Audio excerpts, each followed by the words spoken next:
तो इंडिया में MBBS doctor बनना है। चलिए इस पूरे सफर को स्टेप बाय स्टेप समझते हैं। डॉक्टर बनना कई लोगों का सपना होता है, पर रास्ता थोड़ा मुश्किल लग सकता है। चलिए इसे आसान बनाते हैं। ये पूरा सफर असल में 6 स्टेप्स का है और इसकी शुरुआत होती है सीधे स्कूल से। पहला कदम क्लास 10th, यहीं से नींव पड़ती है और 2 सब्जेक्ट्स बहुत जरूरी हो जाते हैं। वो हैं साइंस और इंग्लिश। ये सब्जेक्ट्स आगे की पढ़ाई का बेस तैयार करते हैं।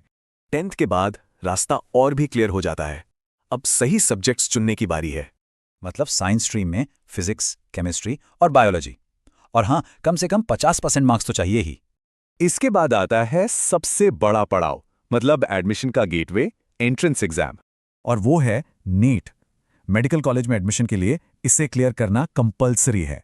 नीट में जितनी अच्छी रैंक उतना ही बढ़िया, मनचाहा कॉलेज मिलने का चांस बढ़ जाता है।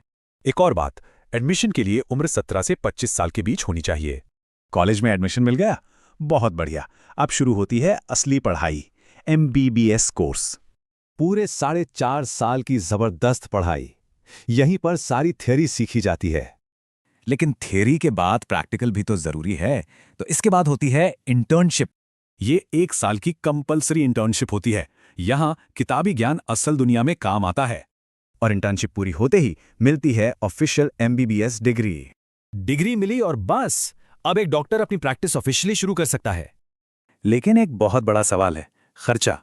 मेडिकल की पढ़ाई का खर्चा एक अहम फैक्टर है। सरकारी और प्राइवेट कॉलेज की फीस में जमीन आसमान का फर्क है, मतलब लगभग 10 गुना तक का। एमबीबीएस तो बस शुरुआत है।